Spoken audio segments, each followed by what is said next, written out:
रामपुर नाम के गांव में एक बहुत ही रईस सेठ रामलाल रहा करता था। उसकी एक ही बेटी थी जिसका नाम काव्या था। काव्या अपनी माँ को खो चुकी थी। पिता के रहते हुए भी अनाथ की तरह जीवन गुजार रही थी। एक दिन काव्या काकी से कहती है, काकी, अपने बचपन से लेकर आज तक मेरा बहुत अच्छे से ख्याल रखा है। आपने कभी मुझे माँ की कमी महसूस नहीं होने दी। बस मुझे बुरा इस बात का लगता है कि मेरे पिताजी ने आज तक मेरा मुंह नहीं देखा और ना ही कभी मुझे उनसे मिलने की इजाज़त मिली। काकी, कैसी अजीब बात है ना। मैंने आज तक मेरे पिताजी को नहीं देखा है। हम दोनों एक ही घर में रहते हुए कभी एक दूसरे के सामने नहीं आए। इतना भी क्या गुस्सा काकी कि पिताजी ने जब से मेरा जन्म हुआ है तब से लेकर आज तक वो मेरा मुंह तक नहीं देखना चाहते। मैं अपने पिता के प्यार के लिए बहुत तरसती हूँ काकी। मन करता है कि दौड़ के उनके पास जाऊं, उन्हें पिताजी कहकर बुलाऊं। वो मुझे एक पिताजी की तरह दुलार करें, मेरे सर पर अपना हाथ रखें। लेकिन लगता है काकी ये इस जन्म में तो मुमकिन नहीं हो पाएगा। आज 18 साल हो गए, पिताजी ने एक बार भी मेरा मुंह नहीं देखा। मैं समझती हूँ बेटा कि तुम्हें कैसा लग रहा है, लेकिन क्या करें बेटा, मैंने भी उन्हें बहुत समझाने की कोशिश की, लेकिन वो किसी की नहीं मानते। हमारे चैनल को बेटा, जब तुम्हारा जन्म होने वाला था तब तुम्हारे पिताजी एक लड़के की आस लगाए बैठे थे, लेकिन उन्हें लड़का नहीं बल्कि लड़की हुई। इस बात की वजह से उन्होंने कभी तुम्हारा मुंह नहीं देखा। और तो और तुम्हारे जन्म के बाद तुम्हारी माँ का देहांत हो गया। वो उस बात को आज तक नहीं भूल पाए। वो तो अच्छा हुआ बेटी कि तब मैं यहाँ थी। मैंने उन्हें किसी तरह से समझा दिया कि मैं तुम्हारा ख्याल रखूंगी, कभी उनके सामने तुम्हें आने नहीं दूंगी, वरना वो तो उसी समय तुम्हें मारना चाहते थे। अब जो हुआ सो हुआ बेटी, तुम सारी बातें भूल जाओ। अब तुम्हारी जिंदगी की नई शुरुआत होने वाली है। अगले ही हफ्ते तुम्हारी विदाई है। तुम जानती हो ना काव्या, तुम्हारी शादी जब तुम 7 साल की थी तभी हो गई थी। हमारे यहाँ यही परंपरा है कि 7 से 8 साल की उम्र में शादी हो जाती है। फिर जब 18 साल पूरे होते हैं तब विदाई की जाती है। और बेटी, तुम्हारा ससुराल तो बहुत ही रईस है और तुम्हारा पति भी बहुत अच्छा है। वो तुम्हें बहुत खुश रखेगा। तुम्हें वहाँ किसी बात की कोई कमी नहीं होगी। अगले हफ्ते वो तुम्हें लेने आ रहे हैं। हाँ काकी, जानती हूँ। मेरी तो बस यही एक इच्छा है कि इस घर से जाने से पहले पिताजी सब कुछ छोड़ मुझे अपना लें और एक बार बेटी का कहकर मेरे सर पर हाथ रख दें। मैं चाहती हूँ काकी कि मेरी विदाई मेरे पिताजी खुशी खुशी करें। अपना दिल छोटा मत कर मेरी बच्ची। अपने आने वाले जीवन के बारे में सोच, पुरानी सारी बातें भूल जा।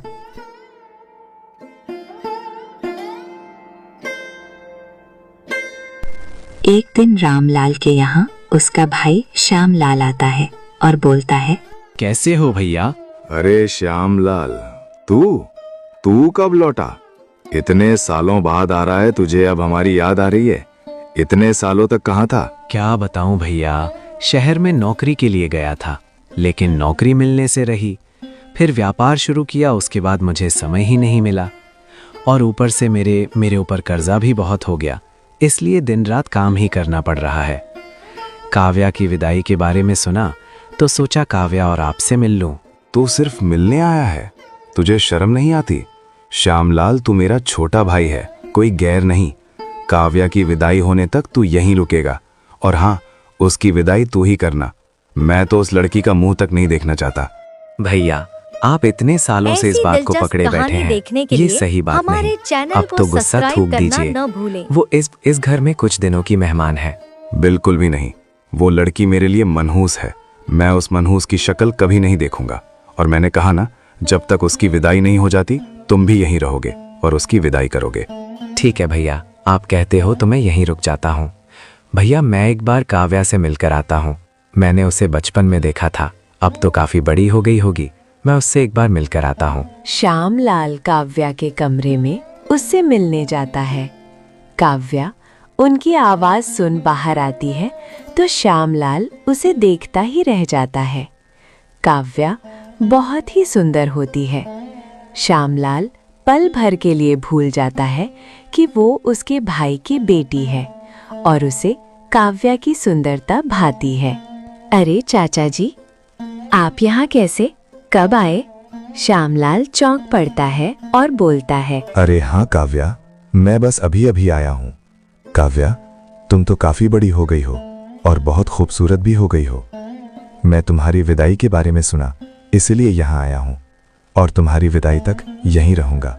ये तो बहुत अच्छी बात है चाचा जी, अच्छा हुआ आप आ गए। श्यामलाल चुपचाप खड़ा होकर काव्या को देखता रहता है। उसकी ऐसी नजर देख काव्या को भी अजीब लगता है, लेकिन वो नजरअंदाज कर देती है। श्यामलाल एक कमरे में जाकर सोचता है, जब से इस लड़की को देखा है तब से पता नहीं मुझे क्या हो रहा है। इतनी खूबसूरत लड़की तो मैंने आज तक नहीं देखी। के लिए भला कोई इतना खूबसूरत कैसे हो सकता है? भगवान ने इसे बहुत फुर्सत से बनाया है। मैं इस लड़की को अपने हाथ से जाने नहीं दूंगा। मैं किसी भी हालत में इसकी विदाई नहीं होने दूंगा, चाहे इसके लिए मुझे कुछ भी करना पड़े। मुझे किसी भी हालत में काव्या चाहिए। मैं काव्या को कहीं नहीं जाने दूंगा, वो सिर्फ मेरे पास रहेगी। श्यामलाल सारी मर्यादा तोड़ काव्या पर गंदी नजर रखता है और अपने मंसूबे को पूरा करने के लिए वो एक साजिश रचता है। और एक दिन रात के समय काव्या के पास जाकर बोलता है, काव्या, जल्दी से चलो, गजब हो गया।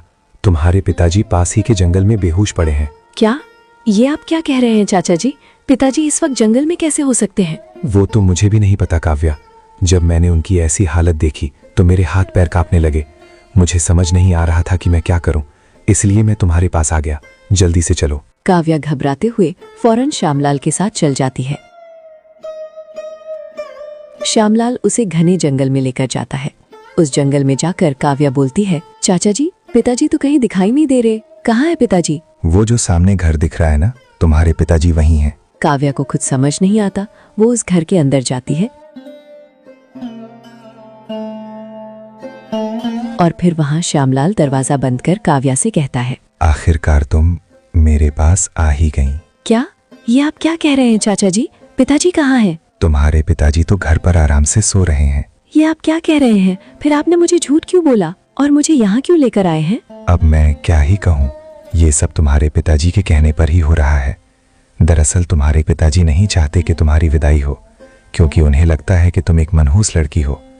अगर तुम्हारी विदाई हो जाएगी तो तुम्हारे ससुराल जाकर भी तुम वहां मनहूसियत ही फैलाओगी, और अगर वहां कुछ अनर्थ हो गया तो लोग तुम्हारे पिताजी को ही भला बुरा कहेंगे, उनकी ही इज्जत उछालेंगे और तुम्हें वहां से धक्के देकर बाहर निकालेंगे, और फिर तुम्हें वापस अपने घर आना होगा। देखने के लिए और तुम्हारे पिताजी नहीं चाहते कि ऐसा कुछ हो, इसलिए वो चाहते हैं कि तुम यहीं रहो मेरे पास।